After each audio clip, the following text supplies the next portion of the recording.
নেপথ্য থেকে কিভাবে আন্দোলনকে বেগবান করার জন্য সহযোগিতা করেছেন, সাহস জুগিয়েছেন। আমরা কৃতজ্ঞতা প্রকাশ করছি শহীদ পরিবারের প্রতি, কৃতজ্ঞতা প্রকাশ করছি আন্দোলনকারীদের প্রতি, কৃতজ্ঞতা প্রকাশ করছি শহীদ প্রেসিডেন্ট জিয়াউর রহমানের পরিবারের প্রতি। ধন্যবাদ সবাইকে। ধন্যবাদ স্যারকে। আজকের আমাদের অনুষ্ঠানের সর্বশেষ বক্তা, যার বক্তব্য শোনার জন্য বেসরকারি বিশ্ববিদ্যালয়ের শিক্ষার্থীরা হলরুমের ভিতরে এবং হলরুমের বাইরে হাজার হাজার শিক্ষার্থীরা অপেক্ষা করছে। বিপ্লব ও সাহস ও স্বপ্নের স্থপিত নির্যাতিত জনতার নির্ভরতার নাম। আজকের এই অনুষ্ঠানের প্রধান অতিথি আমাদের আবেগ এবং অনুভূতির নাম দেশনায়ক জনাব তারেক রহমান। ধন্যবাদ। বিসমিল্লাহির রহমানির রহিম। বেসরকারি বিশ্ববিদ্যালয়ের শিক্ষার্থীবৃন্দ কর্তৃক আয়োজিত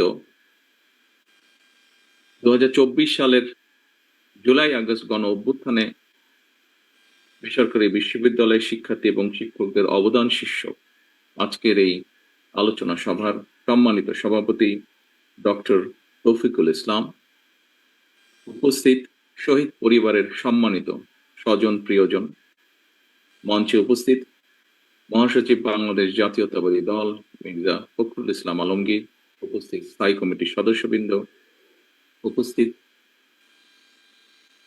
জুলাই আগস্ট গণ অভ্যুত্থানে যে অনুষ্ঠান, সেই অনুষ্ঠানগুলো যাতে সুন্দরভাবে সম্পূর্ণ হয়, সেই কমিটির আহ্বায়ক জনাব রুহুল কবির রিজভী এবং অনুষ্ঠানে উপস্থিত শিক্ষক, উপস্থিত শিক্ষার্থী, উপস্থিত সম্মানিত উপস্থিতিবৃন্দ, আসসালামু আলাইকুম। গণ অভ্যুত্থানে বেসরকারি বিশ্ববিদ্যালয়ে শিক্ষক শিক্ষার্থীদের ভূমিকা এবং আন্দোলন পরবর্তী বর্তমান যে রাজনৈতিক পরিস্থিতি, এখানে কম বেশি যারা আলোচনা করেছেন তাদের আলোচনায় বিষয়গুলি ফুটে উঠেছে। বক্তব্যের শুরুতেই আমি জুলাই আগস্টের গণ অভ্যুত্থানে শহীদ, আহত এবং যারা এখনো চিকিৎসাধীন আছেন তাদের প্রত্যেকের অবদানকে অত্যন্ত শ্রদ্ধার সঙ্গে স্মরণ করছি। সম্মানিত উপস্থিতিবৃন্দ, আমি ব্যক্তিগতভাবে দৃঢ়ভাবে একটি কথা বিশ্বাস করি। 1971 সালে বাংলাদেশের স্বাধীনতা অর্জনের যুদ্ধে শহীদ মুক্তিযোদ্ধারা যেভাবে জনগণের হৃদয়ে স্মরণীয়, বরণীয় হয়ে রয়েছেন এবং থাকবেন, ঠিক একইভাবে 2024 সালে দেশ এবং জনগণের স্বাধীনতা রক্ষার যুদ্ধে শহীদরাও আজীবন জনগণের হৃদয়ে স্মরণীয়, বরণীয় হয়ে থাকবেন। বেসরকারি বিশ্ববিদ্যালয় শিক্ষক শিক্ষার্থী ভাই ও বোনেরা, কোটা সংস্কার এবং ফ্যাসিবাদী পতনের দাবিতে গত বছর গণ অভ্যুত্থানের ঠিক এই সময়টি ছিল অত্যন্ত উত্তাল। আপনাদের অনেকের বক্তব্যে আপনাদের ব্যক্তিগত অভিজ্ঞতার বেশ কিছু বিষয় আপনাদের বক্তব্যে ফুটে উঠেছে আজকের এই দিনটি। সেদিন এই সময় শহীদের রক্তে রঞ্জিত হয়ে উঠেছিল ক্যাম্পাস, রক্তে রঞ্জিত হয়ে উঠেছিল রাজপথ। সেই সময়টিতে আমার একটি উপলব্ধির কথা গণ অভ্যুত্থানের বর্ষপূর্তির এই অনুষ্ঠানে আজ আমি আপনাদের সাথে, আপনাদের সামনে শেয়ার করতে চাই। রংপুরে শহীদ আবু সাইদ, চট্টগ্রামে ওয়াসিন আকরাম সহ দেশের বিভিন্ন স্থানে একই দিনে কমপক্ষে 6 জন শহীদ হওয়ার মাধ্যমে 16 জুলাই থেকে মাফিয়া সরকারের পতন ঘণ্টা বেজে উঠেছিল। কোটা সংস্কারের দাবিতে আন্দোলন শুরু হলেও 16 জুলাইয়ের পর থেকে মূলত কিন্তু আন্দোলন আর কোটা সংস্কারের দাবিতে সীমাবদ্ধ ছিল না। আজ ঘর ভরা যে মানুষগুলো আজ এখানে উপস্থিত আছেন, কম বেশি সকলেই আপনারা সেই দিনকার সেই সাক্ষীটি রয়েছেন। সারা দেশে স্ফুলিঙ্গের মতন ছড়িয়ে পড়া আন্দোলন দমন করতে তৎকালীন মাফিয়া সরকার বেপরোয়া হত্যা আর নির্মম দমন পীড়ন চালাতে শুরু করেছিল। সেই মাফিয়া সরকারের গুলি বন্দুকের ভয়কে উপেক্ষা করে বিশেষ করে 18 জুলাই থেকে দল মত নির্বিশেষে বেসরকারি বিশ্ববিদ্যালয়ের শিক্ষার্থীরা যেভাবে রাজপথে সাহসের সঙ্গে নেমে এসেছিলেন, যেভাবে রাজপথে বুকের তাজা রক্ত ঢেলে দিয়েছিলেন, একজন রাজনৈতিক কর্মী হিসেবে সেদিন থেকে আমার চূড়ান্ত বিশ্বাস জন্মেছিল যে মাফিয়া সরকারের পতন এখন শুধুমাত্রই সময়ের ব্যাপার। এবং সেই উপলব্ধি এবং বিশ্বাস থেকেই ছাত্র জনতার রক্তক্ষয়ী আন্দোলনকে ফ্যাসিস্ট পতনের এক দফা আন্দোলনে পরিণত করে ফ্যাসিস্টের পতন নিশ্চিত করতে বিএনপি সহ দেশের সকল গণতান্ত্রিক দলগুলোর পরিকল্পনা এবং কৌশল অবলম্বন করেছিল দলগুলো। তবে কোটা সংস্কারের পথ ধরে ফ্যাসিস্ট পতনের আন্দোলন যাতে দেশে বা বিদেশে কোনোভাবেই যাতে কোনো একটি পার্টিকুলার বা কোনো একক রাজনৈতিক দলের আন্দোলন হিসেবে পরিচিত না পায়, সেটিও নিশ্চিত রাখা ছিল রাজনৈতিক কৌশলের একটি অংশ। প্রিয় শিক্ষার্থী ভাই ও বোনেরা, কোটা সংস্কারের দাবিতে প্রথম দফার আন্দোলন শুরু হয়েছিল 2018 সালে এবং দ্বিতীয়বার 2024 সালে। ছাত্র তরুণদের নেতৃত্বে গড়ে ওঠা দ্বিতীয় কোটা সংস্কারের আন্দোলনের প্রতি বিএনপি সম্পূর্ণ সহযোগিতা এবং সমর্থন অব্যাহত রেখেছিল, কারণ কোটা সংস্কারের বিষয়টি বিএনপির কর্ম পরিকল্পনায় অনেক আগে থেকেই ছিল অন্তর্ভুক্ত। আপনাদের হয়তো কারো স্মরণ আছে, যাদের স্মরণ আছে তাদের স্মরণ আছে। তারপরেও আমি বলতে চাই 2014 সালে 15 জুলাই লন্ডনে বিএনপি আয়োজিত এক আলোচনা সভায় আমি সেদিন দেশবাসীর উদ্দেশ্যে কিছু বিষয় বিএনপির ভবিষ্যৎ পরিকল্পনা তুলে ধরেছিলাম। সেই অনুষ্ঠানেই সেই বক্তব্যেই তখন আমি বলেছিলাম, স্বাধীনতার এত বছর পরেও সরকারি চাকুরিতে 56% কোটা পদ্ধতি সম্পূর্ণভাবে অযৌক্তিক এবং অপরিমাণদর্শী। সুতরাং বিএনপি মনে করে জনগণের রায় বিএনপি রাষ্ট্র পরিচালনার সুযোগ পেলে চাকরিতে কোটা পদ্ধতিটি 56% থেকে কমিয়ে পরিবর্তন করে 5%-এ নামিয়ে আনার পরিকল্পনা রয়েছে। এটি সেদিনই বলেছিলাম 2014 সালে।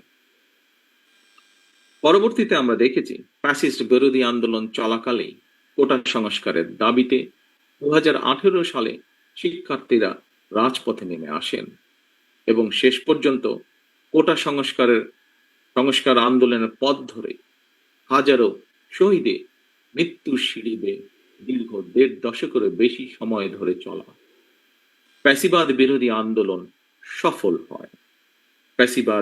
আন্দোলন সফল হয়েছিল সেদিন ইমতিয়াজ আহমেদ জাবির, শহীদ সাজ্জাদ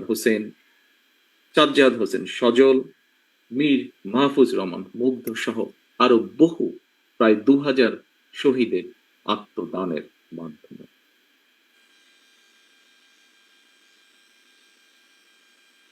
সুতরাং গণ অভ্যুত্থানে বীর শহীদরা জাতির গৌরব, তারা গণতন্ত্রকামী মুক্তিকামী মানুষের প্রেরণা। আবারও তাদের প্রতি আমাদের গভীর শ্রদ্ধা এবং জানাই গভীর কৃতজ্ঞতা। প্রিয় ভাই বোনেরা, ফ্যাসিবাদ মুক্ত বাংলাদেশ, শহীদদের কাঙ্ক্ষিত বাংলাদেশ গড়ার মাধ্যমে শহীদদের রক্তের ঋণ পরিশোধ করার সুযোগ সৃষ্টি হয়েছে।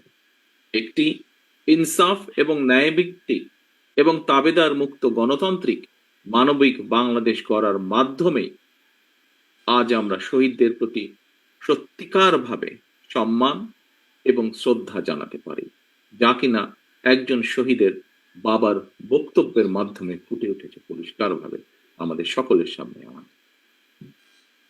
হাজারো শহীদদের কাঙ্ক্ষিত রাষ্ট্র গড়ে তোলার পূর্ব শর্তই হচ্ছে জনগণের বাংলাদেশে জনগণের সরাসরি ভোটে জনগণের প্রতি দায়বদ্ধ এবং জবাবদিহিমূলক একটি গণতান্ত্রিক সরকার প্রতিষ্ঠা।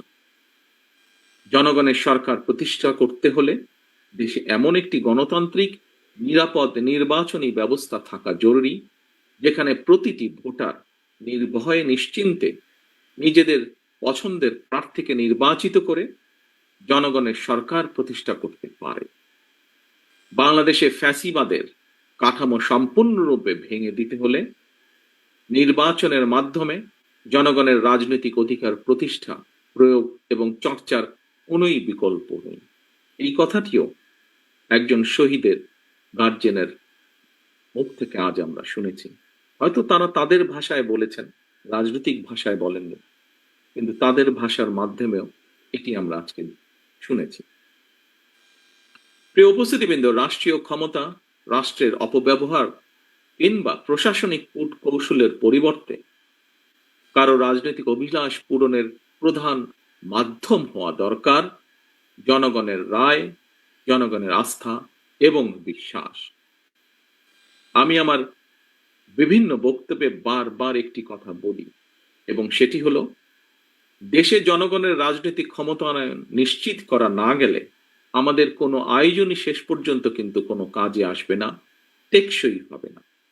প্রিয় উপস্থিতিবৃন্দ, সাম্প্রতিক সময়ে দেশে সংঘটিত কিছু নৃশংস এবং অনাহত ঘটনা জনমনে অন্তর্বর্তীকালীন সরকারের সক্ষমতাকে ক্ষেত্র বিশেষে কিছু প্রশ্নবিদ্ধ করেছেন।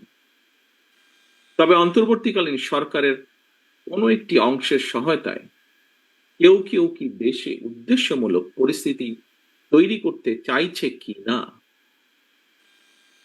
সোশ্যাল মিডিয়া সহ বিভিন্ন জায়গায় মানুষের কথা শুনলে বোঝা যায় এই বিষয়টিও জনমনে জিজ্ঞাসা রয়েছে। অন্তর্বর্তীকালীন সরকারের পক্ষে ঔদ নির্বাচন অনুষ্ঠান সম্ভব কিনা কোনো কোনো মহল থেকে এমন ধরনের প্রশ্ন উপস্থাপন বিচ্ছিন্ন বক্তব্য হিসেবে বোধহয় দেখার আজ কোনো সুযোগ নেই। অন্তর্বর্তীকালীন সরকারের সম্ভাব্য প্রতিশ্রুতির সময় জাতীয় নির্বাচন অনুষ্ঠান নিয়ে কেউ সময় ক্ষেপণ করতে চাইছে কিনা এ ব্যাপারেও সজাগ দৃষ্টি রাখার জন্য আমি জনগণের প্রতি, গণতান্ত্রিক রাজনৈতিক দলগুলোর প্রতি, আন্দোলনরত দলগুলোর প্রতি, সকলের প্রতি জানাই আহ্বান। একই সঙ্গে অন্তর্বর্তীকালীন সরকারের প্রতি আহ্বান, পরিস্থিতি নিয়ন্ত্রণে আরো স্বচ্ছ এবং সাহসী ভূমিকা রাখুন। বাংলাদেশের গণতন্ত্রে বিশ্বাসী জনগণ আপনাদের পাশে থাকবে, গণতন্ত্রে বিশ্বাসী রাজনৈতিক দলগুলো আপনাদের পাশে থাকবে যদি আপনাদের ভূমিকা আরো স্বচ্ছ এবং সাহসী হয়। প্রিয় সম্মানিত শিক্ষক, শিক্ষার্থীবৃন্দ, এবার আমি দেশের শিক্ষার্থী এবং তরুণ তরুণীদের উদ্দেশ্যে সংক্ষেপে দু একটি কথা বলতে চাই। আজকের তারুণ্যই আগামীর বাংলাদেশ। ছাত্র তরুণরা অবশ্যই রাজনীতি করবে, রাজনৈতিকভাবে সচেতন থাকবে। ছাত্র তরুণদের সাহসী অংশগ্রহণ ছাড়া বিশ্বের কোনো দেশেই স্বৈরাচার কিংবা ফ্যাসিবাদের বিরুদ্ধে বিপ্লব বা গণ অভ্যুত্থান সফল হওয়ার উদাহরণ খুবই বিরল। তবে রাষ্ট্র পরিচালনার জন্য আপনাদেরকে সবার আগে জ্ঞান, বিজ্ঞানে, মেধা, মননে, প্রজ্ঞা, অভিজ্ঞতায় আর সমৃদ্ধ হতে হবে। আপনাদেরকে মনে রাখতে হবে, শিক্ষার্থী যারা, আপনাদেরকে মনে রাখতে হবে জ্ঞান বিজ্ঞানে অগ্রসমান বর্তমানে এই প্রতিযোগিতামূলক বিশ্বে শুধুমাত্র স্লোগান নির্ভর কিংবা প্রচলিত প্রথাগত রাজনৈতিক সংস্কৃতি দিয়ে শহীদদের 2024 সালের শহীদ, 1971 সালের শহীদ কারোই কাঙ্ক্ষিত বাংলাদেশ গড়া সম্ভব নয়। শহীদদের কাঙ্ক্ষিত বাংলাদেশ গড়তে চাইলে অবশ্যই আপনাদেরকে নিজেদেরকে যোগ্য মানুষ এবং যোগ্য নেতা হিসেবে গড়ে তুলতে হবে, এবং সেই মহান লক্ষ্যকে সামনে রেখে সরকারি কিংবা বেসরকারি প্রতিটি প্রতিষ্ঠানের ক্যাম্পাসগুলোকে জ্ঞানের আলোয় উদ্ভাসিত রাখতে হবে। আপনাদেরকে অবশ্যই পালন করতে হবে অগ্রণী ভূমিকা। রাজনৈতিক কার্যক্রমের পাশাপাশি লেখাপড়াই হতে হবে আপনাদের প্রথম এবং প্রধান অগ্রাধিকার। সম্মানিত উপস্থিতিবৃন্দ, আমি এখন যে কথাটি বলতে চাই সেটি আপনাদেরকে, যারা আমার সামনে উপস্থিত আছেন, আপনাদেরকে, আপনাদের মাধ্যমে বাংলাদেশের মানুষকে, এখানে উপস্থিত মিডিয়া কর্মী ভাইয়েরা যারা আছেন, আপনাদের মাধ্যমে সমগ্র বাংলাদেশের মানুষের সামনে আমি দুইটি কথা বলতে চাই। এখন জাতীয় নির্বাচন আসন্ন। বাংলাদেশের গণতন্ত্রকে প্রাতিষ্ঠানিক রূপ দেওয়ার লক্ষ্য অর্জনের ক্ষেত্রে আমাদের জাতীয় জীবনে আসন্ন জাতীয় নির্বাচনের ব্যাপক গুরুত্ব রয়েছে। সুতরাং আপনাদের, আমাদের সকলের কোনো আবেগ তাড়িত কিংবা ভুল সিদ্ধান্তের কারণে রাষ্ট্র রাজনীতিতে ভবিষ্যতে আর যাতে কোনো চরমপন্থা কিংবা ফ্যাসিবাদ পুনর্বাসিত হওয়ার সুযোগ না পায়, সে ব্যাপারে আপনাদেরকে তথা সমগ্র দেশবাসীকে সতর্ক এবং দায়িত্বশীল ভূমিকা পালন করতে হবে। সম্মানিত উপস্থিতিবৃন্দ, সম্মানিত শিক্ষকবৃন্দ, আজকের অনুষ্ঠানের আয়োজকবৃন্দ, মঞ্চে উপস্থিত সম্মানিত নেতৃবৃন্দ, বক্তব্যের শেষে আমি আবারও আল্লাহর দরবারে সকল শহীদদের আত্মার মাগফিরাত কামনা করছি।